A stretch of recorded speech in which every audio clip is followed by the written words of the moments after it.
Hi everyone, and welcome to Human Design 101. I'm Paula, your host, qualified life trust coach and human design fanatic. I guide my clients to become their own experts by understanding and, more importantly, living their design.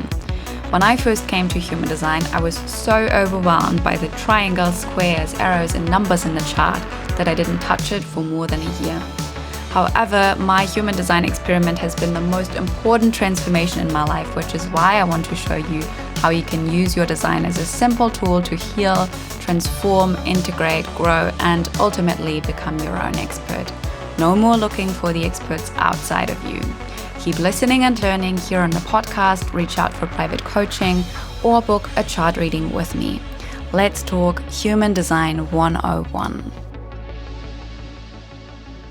Hi, everybody, and welcome back to the podcast for this special Christmas episode in which we are giving you an insight about Leah's new offer, Hopeful Spells, how we're using it, the insights that we're getting through it, and hopefully we can inspire you how you can use it to set up your new year in the way that supports you, who you are, and who you came here to be. Hi, Leah.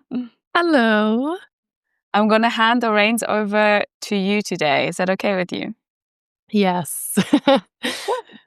So, I actually, every time you have a conversation with someone that then the public world also listens to, I'm like, what can I share today that is of value to other people?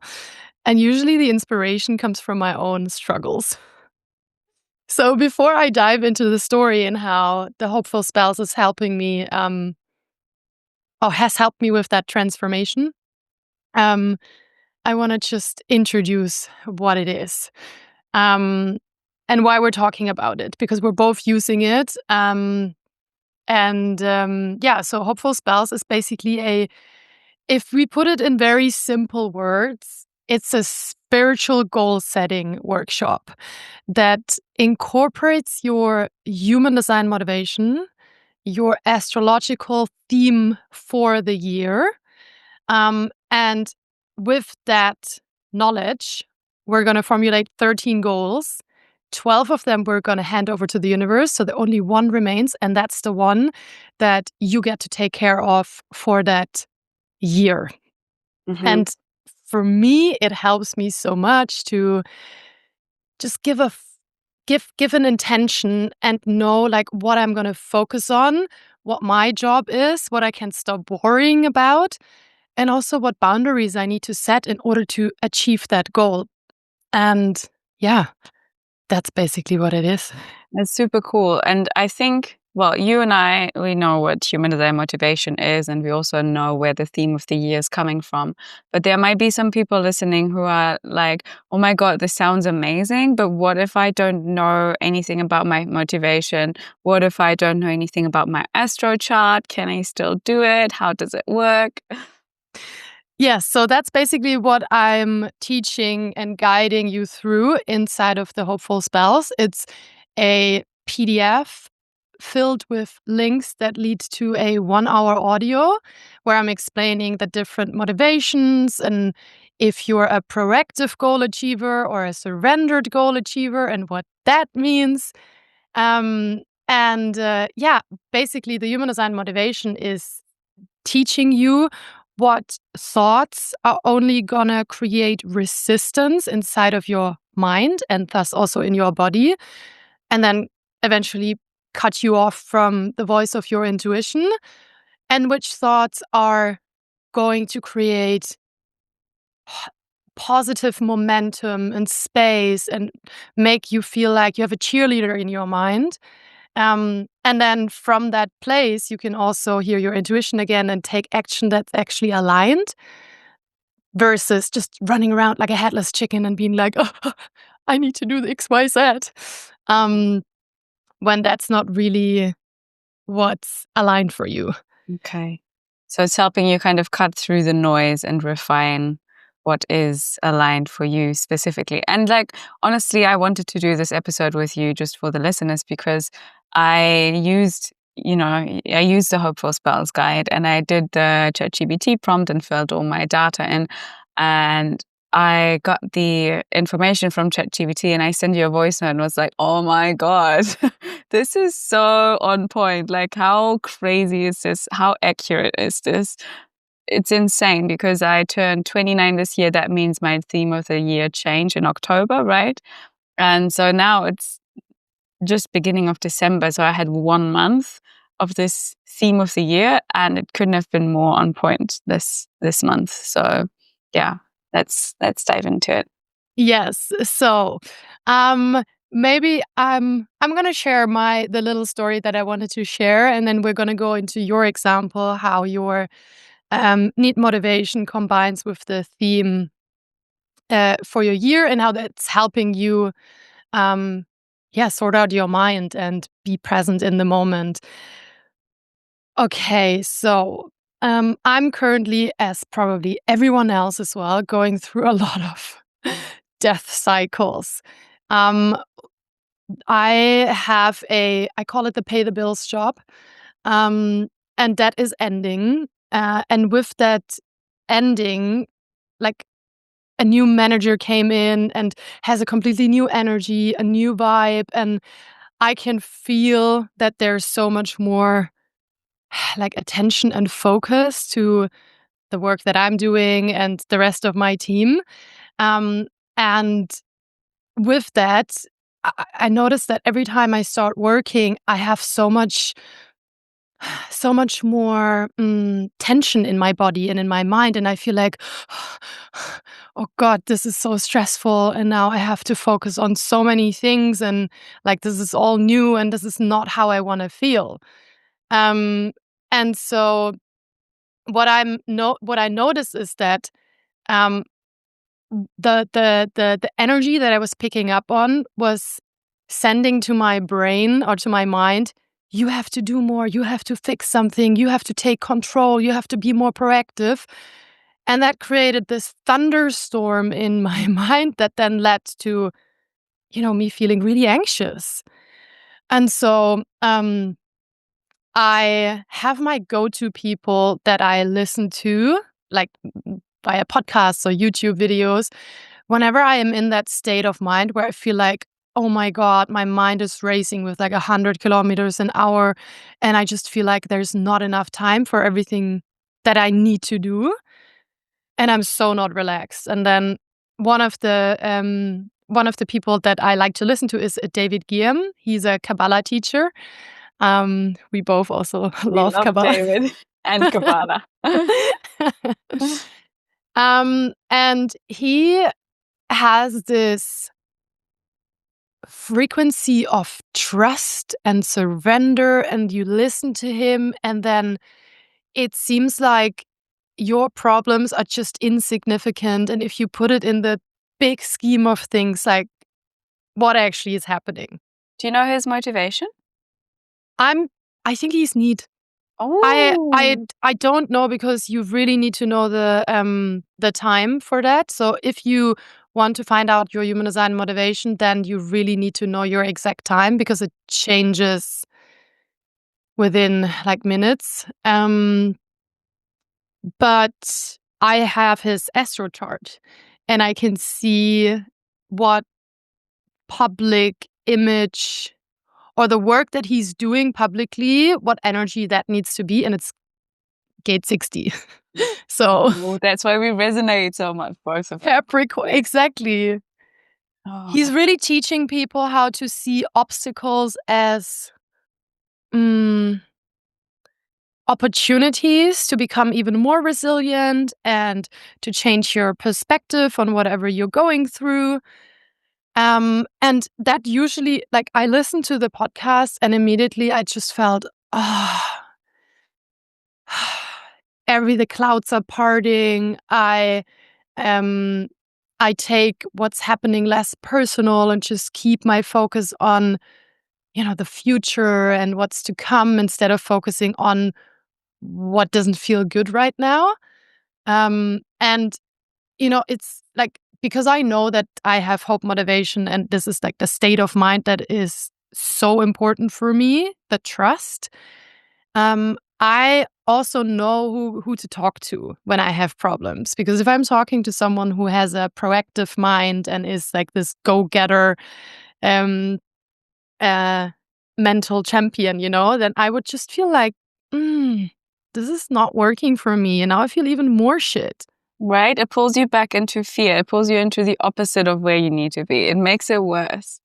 And that's why I'm such an advocate of like, choose the people you listen to for advice. First of all, look at, do they have what you want? And then if you have the information about motivation or something like that, take that into consideration too, because otherwise your focus gets dispersed and nothing, it makes it worse. Sorry to interrupt. Yeah, no, I totally. And I think that's why understanding what your aligned mental frequency is helping you so much in picking these people. And, like another one, and we keep talking about is Abraham Hicks is also one of those people that corrects my fixing mind into it's okay, into a healthy form of delusion. Yes. Yeah. To the kind of delusional that we want to be and need to be. Exactly. And the reason why I'm sharing this story is because obviously now I'm in a point where I'm like, okay, what am I doing? Am I going to look for a new job, or am I going to fill it with something else? What do I actually want? There's so many questions in my mind. And I know that for many people, it would be a normal, oh, you sit down, you look at the jobs, and then you apply for it. But for me as a projector with this surrendered motivation, same as for you, the most important is to first correct that frequency and move out of the fear part of it, the angsty part that wants to control the process and be like, oh my God, I now need to like I need to get in right now and look for something. And I actually go within and be like, okay, what do I want to have? How do I want to feel? And then once you are clear on that, start sharing it. Like talk with people about it. And obviously I'm not saying you can't, apply, or I think it's always the intention behind it with how you take action. But one of the things that I did when I first got the message was to go on YouTube and then look for people that have this frequency of trust and that live a life that I would like to live, because that corrects me. Mm-hmm.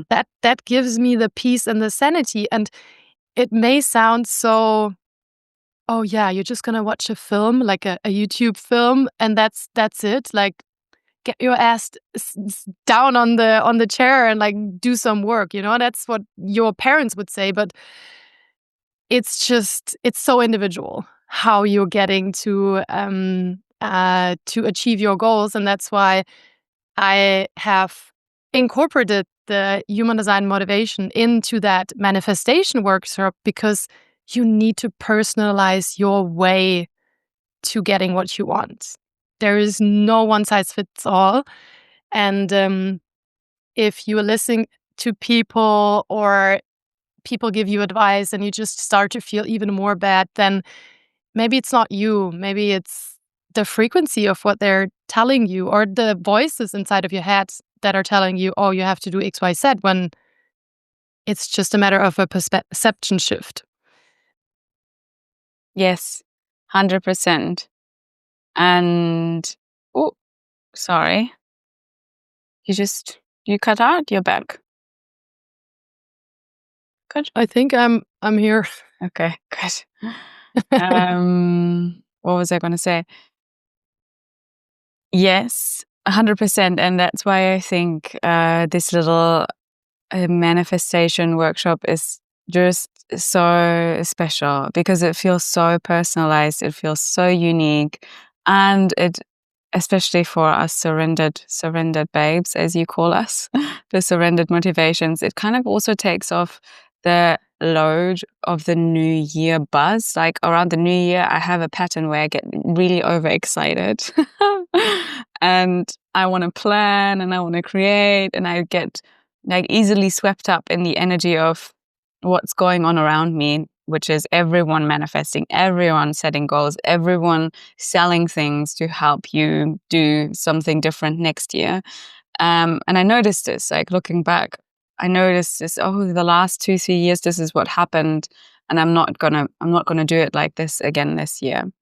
And so I think having the support of the Rauhnächte, taking care of your wishes, leaving you with like one goal to take care of for the year, that feels very digestible and manageable for me. But anyway, I wanted to ask you, because your birthday is coming up, right? So when you do your own hopeful spells, are you going to use the coming profection year? Yeah, probably not the Yeah. yeah. Which is what Yeah. for you? Sorry, Which is what year are you going to be in? I'm gonna be in my 12th house profection year. And I'm gonna use I'm gonna use that year because for me, like my birthday is on the 2nd of January, so Yeah, makes sense. it's by the time the ritual is done, it will be 6th of January. So then I'm in that year. But as Paula said, if your birthday is not at the beginning of the year, but in the middle or end, then you're gonna have 2 themes for that year, and then you can look at both themes and then take that into account when you're writing down your hopeful spells. So, for example, Dani,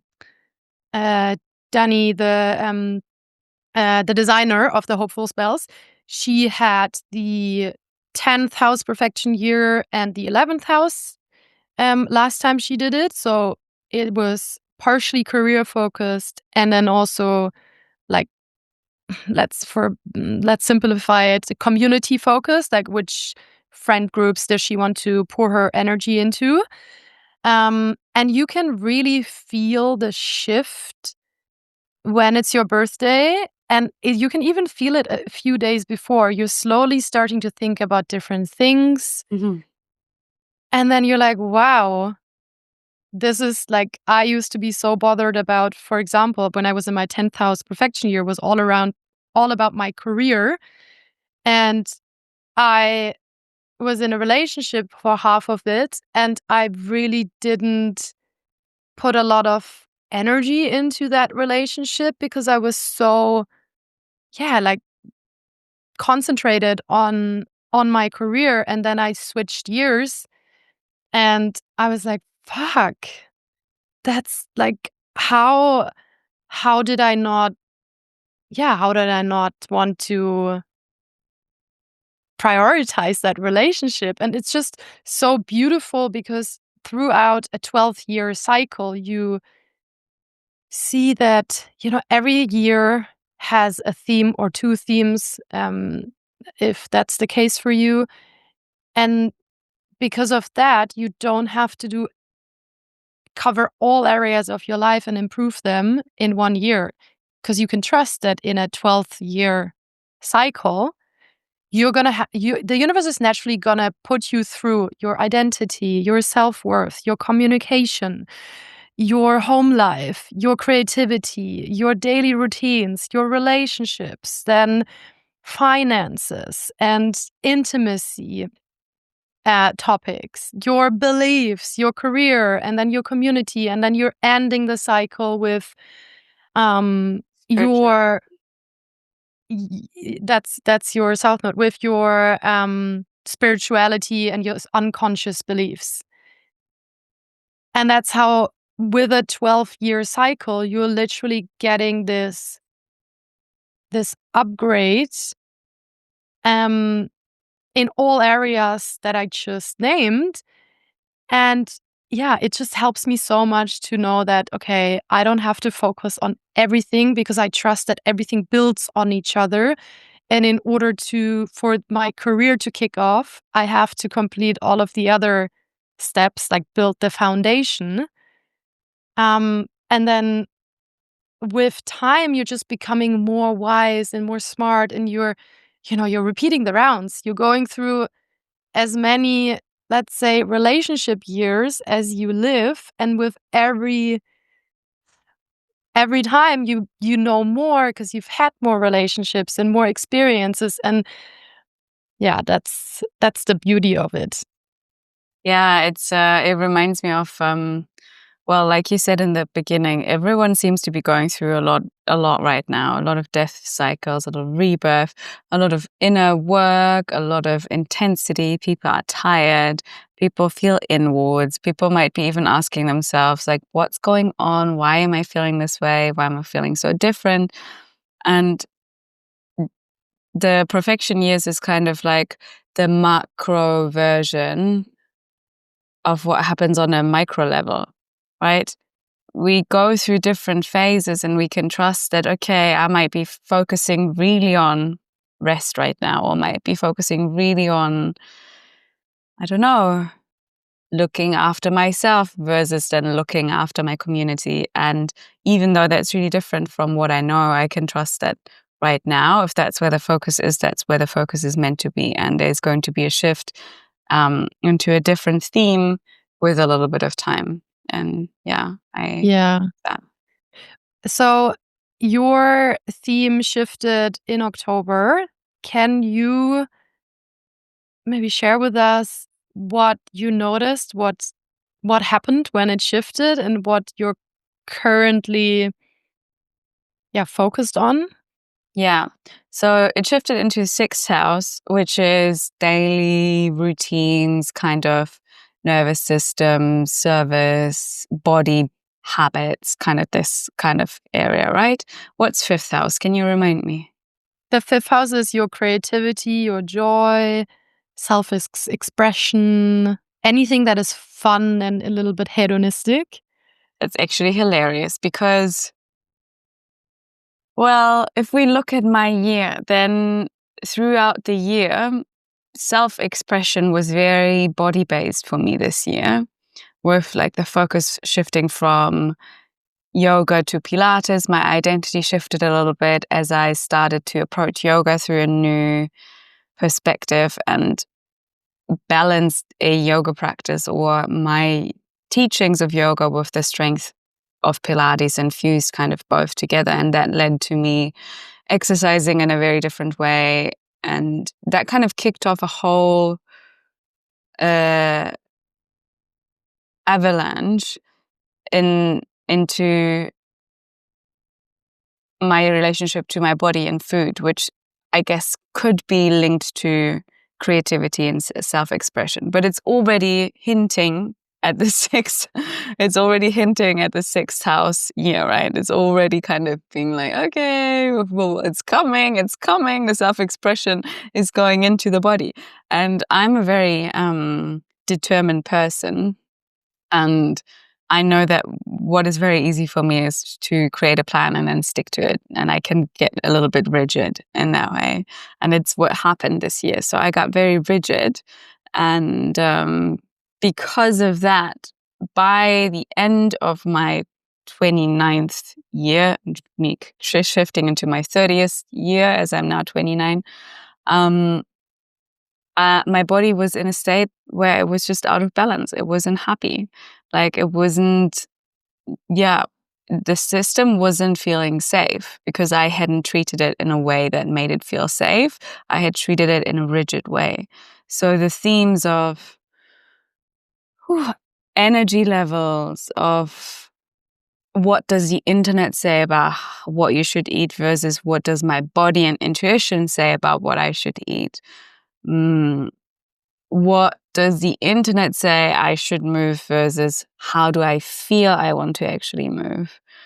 What does my head say about the way I should look versus what is a body that feels like home to me?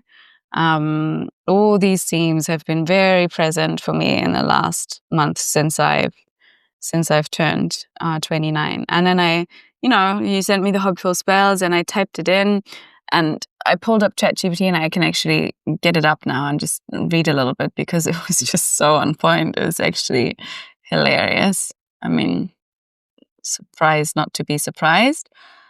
But yeah, what came up here was So it's about daily alignment, the body health and nervous system integration, and discernment. And so the interesting thing for me is, and now this is where it gets a little bit complicated.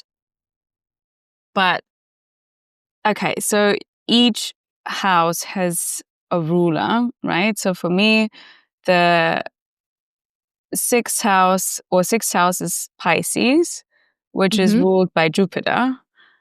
And I have Jupiter in a fourth house, which for me is Capricorn. And my moon is there. And the moon squares Saturn in the seventh house. So the whole body theme is related to the home theme of the fourth house, and emotions because the moon is there, and relationships because that's where Saturn in the seventh house is. So this whole like me setting boundaries about my body, finding a sense of home in my body, whilst simultaneously figuring out a real, like, where am I actually home in this world? Because if people are listening, they know that I've moved this year again, and I might move again, who knows? And the theme of relationships and the moon emotional needs is all like this beautiful conglomeration that just could not describe what I'm going through right now more accurately. It's so fascinating. Yeah. Yeah. So what Paula just said, I basically, in the Hopeful Spells, there is a ChatGPT prompt with instructions how you can personalize it so that you can get the description for the focus of your year beyond the just general description of the profection house. Because for me, like last year when I did my spells, I wasn't like that versed in astrology yet, so I was just looking at the general theme of the house, and then as the year progressed, I was like, something's wrong. Like, didn't I do it right, or why are the things that I thought would happen not happening? And then again, I slipped in my mind into this fixing mode. Oh, but I thought it was going to be focused on community. So do I need to now look at like the community work and maybe social communities, like online communities?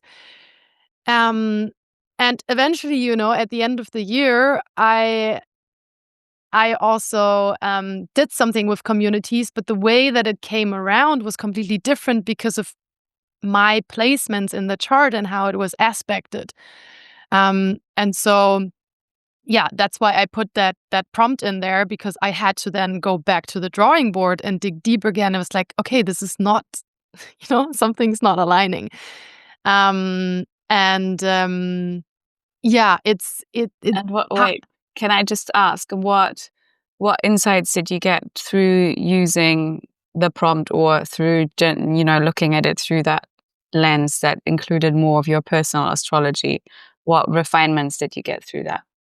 So the general theme of my year is set to be focused on my wishes, my aspirations, the communities that I want to surround myself with.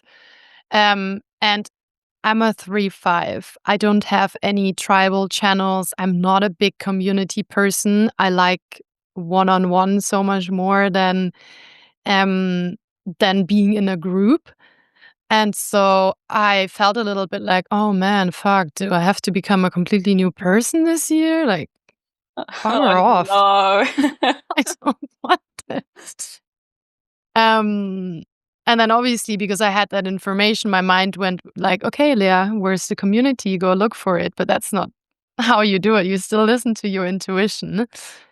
And then when I did the prompt, I realized that for me, the dreams and the aspirations and the communities are actually coming via my home life and my family. And also, I have Jupiter retrograde in my chart, and that was the Time Lord of my year.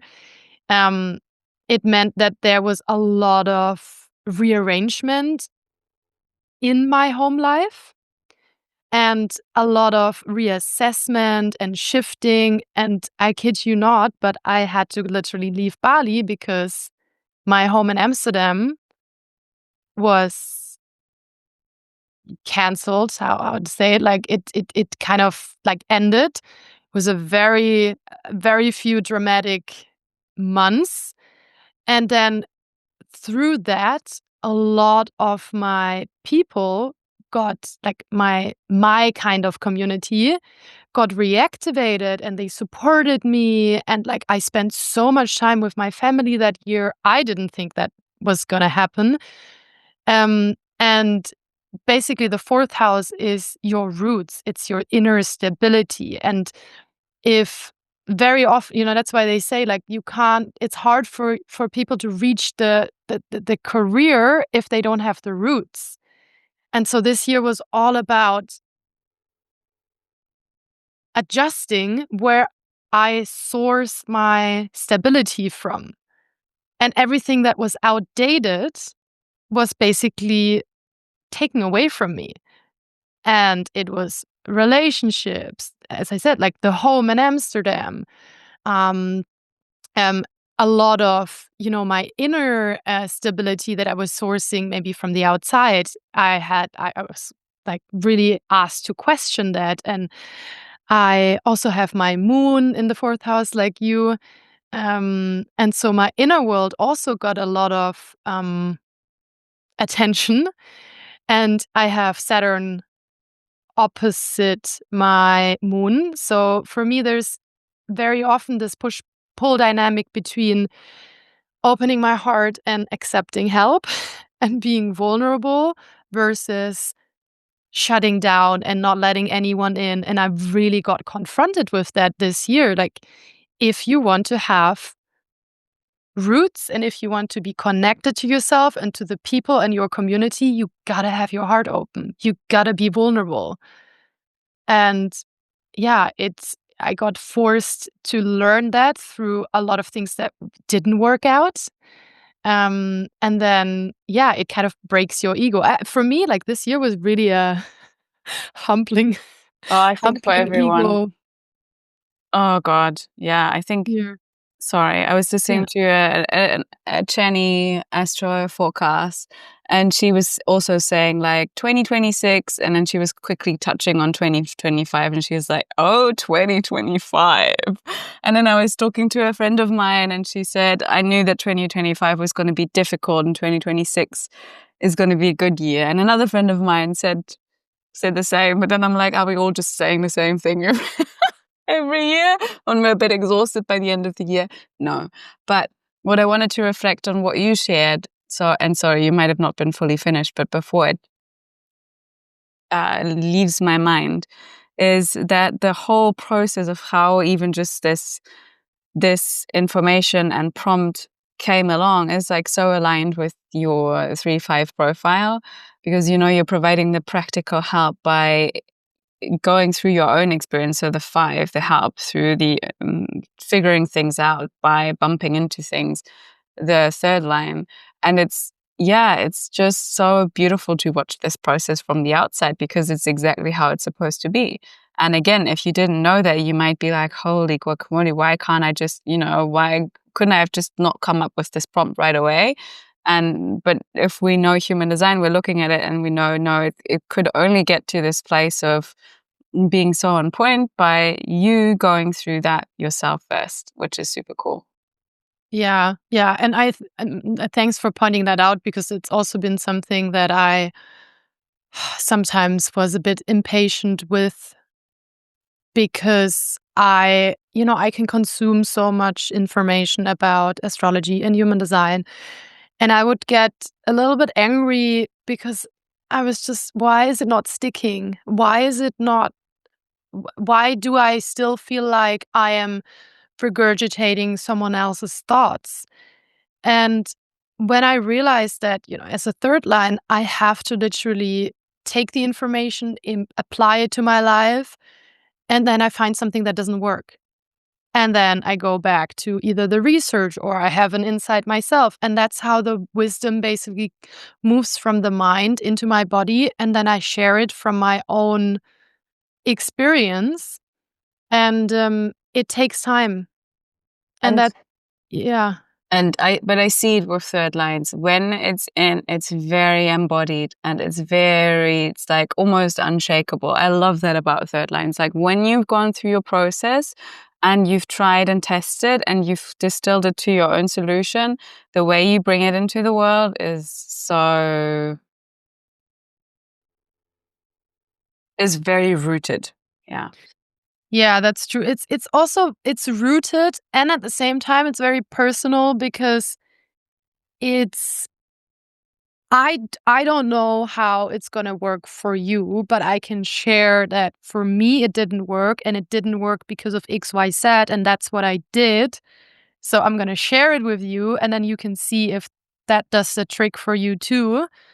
Um, but yeah, if you have a third line and you don't feel confident about the things that you're sharing, I would highly encourage to just experiment with it and then get away from how how other people share the information or how they talk about it, and then just go into the experience and then share what happened to you and how that has changed the information for you. Maybe you have now understood it, or maybe you're now saying, okay, this is bullshit. And that's what very often happens with third lines, that we uncover what isn't working. And then if we're passionate, we find a better formula. And if not, then we just, we know. Yeah. It reminds me, I was talking to my dad yesterday and he has just like, my parents had a Lotto advents calendar every year. So a Lotto Christmas calendar for like, I guess you could call it gambling. It's probably not the right word, but, Glücksspiel. And, I asked him, do you have one again this year? And he said, no, Mum and I have this like partnership advent calendar in which you get to do like a little task with your relationship every day with your partner. And the first one was you had like a list. It's kind of like with 4 categories with 4 words each, and you had to, out of those 4 words, choose one that just describes you best and the other one that describes your partner best. And then you would compare your lists and see whether there's overlap. And I said, so was there any overlap? And he said, yeah, definitely. I was joking and said, well, you guys know I've known each other for a little while now. And because they've been married since I was 1 year old. And he said, yeah. But it's so interesting to come together because things change, you need to exchange and keep talking because things always change. And then he added, with your mum, not with me. And she's a 1-3 and he's a 2-4. So 2-4 Taurus, just like same old, really not much changing. And 1-3 Aries, both of them generators, like, yeah, my mum is like redefining herself all the time, finding new ways to look at things, new opinions, testing things out, throwing things out the door. It's yeah. It's yeah, it really is so interesting how the personalities of people are so well described when you look at your profile number in human design. How would you do that for yourself as a 5-1? If someone would describe you like how your dad said, oh, with your mom so much changes, what will you say about yourself, how you work there? I guess it would be like, it's kind of like a ride or die, save the day energy for people close to me. I can't have it for everybody because I don't currently have the energy and it's also not healthy. But for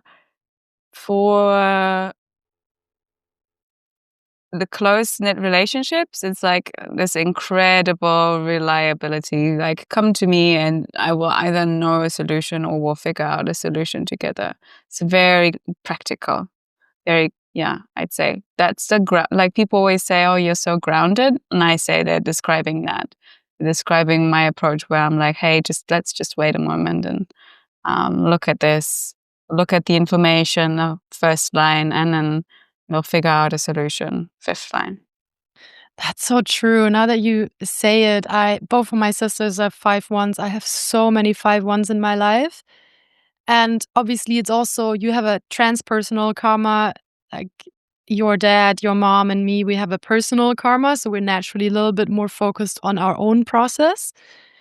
And you are focused on, the people in your environment, your relationships, like what can you do for them? Mm-hmm.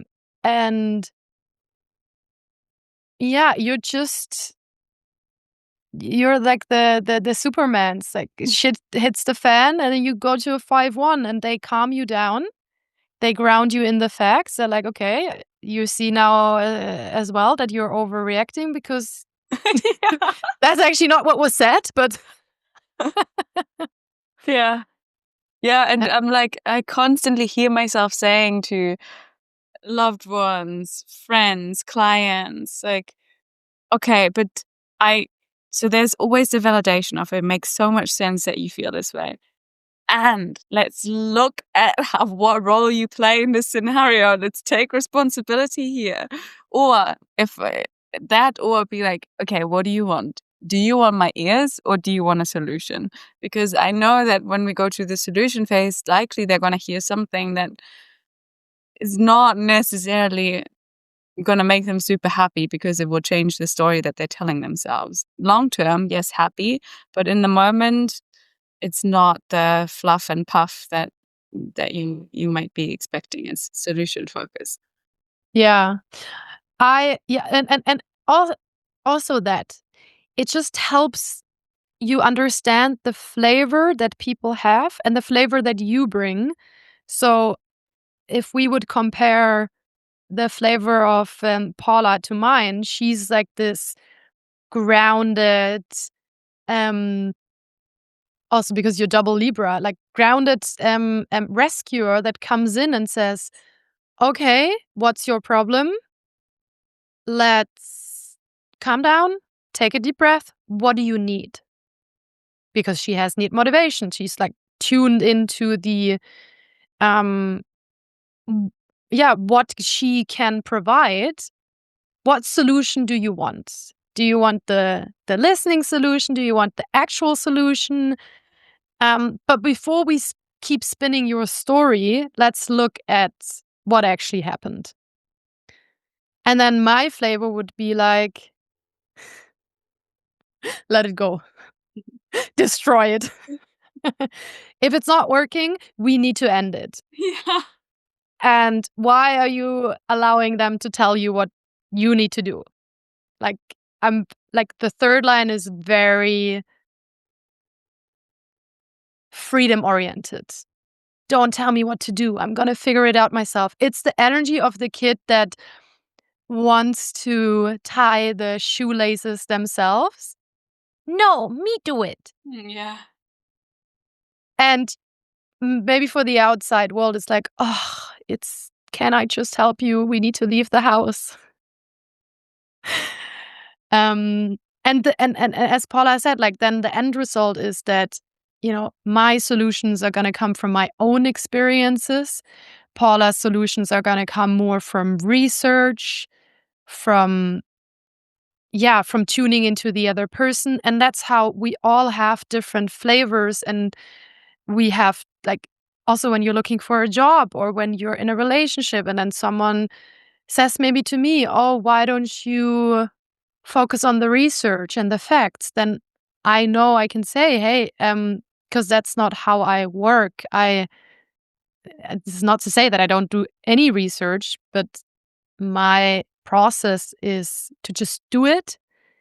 And then, you have maybe some collateral damage and things don't work out. And maybe you have some wasted money or investments. But then at the end of the day, I know, okay, that didn't work.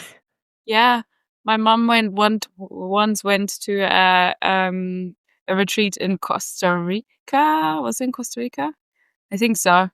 It was in Costa Rica, and she left after day 1 because she wasn't aligned with the values of the people who led the group. And this is like the classic third line experience. Yeah. Like, you have to go. to the other end of the world and have to pay a big amount of money to really hone in on the lesson, I got my own back or whatever it is. Yeah. Yeah.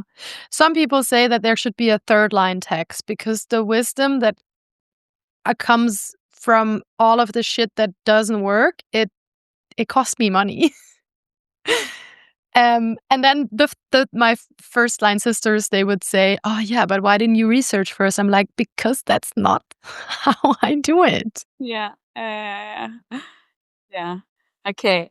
I want to know, where could people find this workshop? How can people sign up? What do they need to do? Share all the goodies. Probably in the show notes, right? You can find a link there and you can sign up for it. Just for your information, the portal that we're going to tap into, which is the manifestation part of it, is opening on the 25th of December. So if you want to join, I would recommend you join before. You have time then to listen to the audio and to read the PDF and understand your human design motivation and can just like ponder a little bit about it. And then before the 25th of December, you write down your 13 hopeful spells for the next year. And then from the 25th onward, every day you pull one of the wishes and you burn it. And then on the 6th of January, one wish remains. And that's basically the one that you get to take care of yourself, and the rest the universe will do for you. So you can do it by yourself. You can do it with friends. You can do it with your family. I will do it with my family probably on the 25th or 26th, and we sit on a big table and we all write down our hopeful spells, our wishes, and it's just a really nice activity, a bonding moment. So yeah, you can also find it. I mean, if you have the link in the show notes, then that's how you can find it. I also post about it on my Instagram every now and then, where I explain a little bit more, so you can check that out. And How much does it cost? it's €44, and Sweet. Basically a no-brainer, you guys. No-brainer. yeah, it's basically, again, as a third line, I like to apply things and I like people to get an experience of certain aspects of their charts. And while this is a manifestation workshop, and at the end of the day, you're going to be leaving with one clear focus in alignment to what's actually in store for you for that year, you're also going to understand what it means to have the kind of motivation you have. And then you're immediately applying it to a certain goal. So for me, it's about the awareness to understand what thoughts are supporting you and what thoughts are inviting resistance. And then everything that happens around it, the ChatGPT prompt that gives you a really accurate description of what's in store for you. It's like nuggets around it, and it's all an experience. But for me, it's the awareness that counts, that you can take into your life, that you can then take into your job search, your relationships, and you will understand why am I attracting a certain kind of person when you're hung up on specific thoughts. Yeah. And you can basically use it every year. Like, buy it now, Exactly. use it again and again and again and again and again and again and again. Okay. Well, thank you so much, Leah, for taking us on this little journey, sharing some stories, and bringing this beautiful tool out into the world. I can't wait to see what people are sharing. If people are listening after they've purchased this, feel free to share in the comments about your profection year and maybe something that you want to take into the new year, a goal or an idea, an intention, and let's share the goodness together. Yes. Thank you so much. Bye-bye. Thank you so much for being here today and listening along to Human Design 101 with me, your host, Paula Fehrmann. I trust that you received exactly what you needed from today's episode, and I love how the universe matched us today. If you enjoy listening and learning with me, please leave a review wherever you are listening to this podcast so that more people can unlock their true selves and ultimately become who they were meant to be using human design. Until next time, lots of love and bye-bye.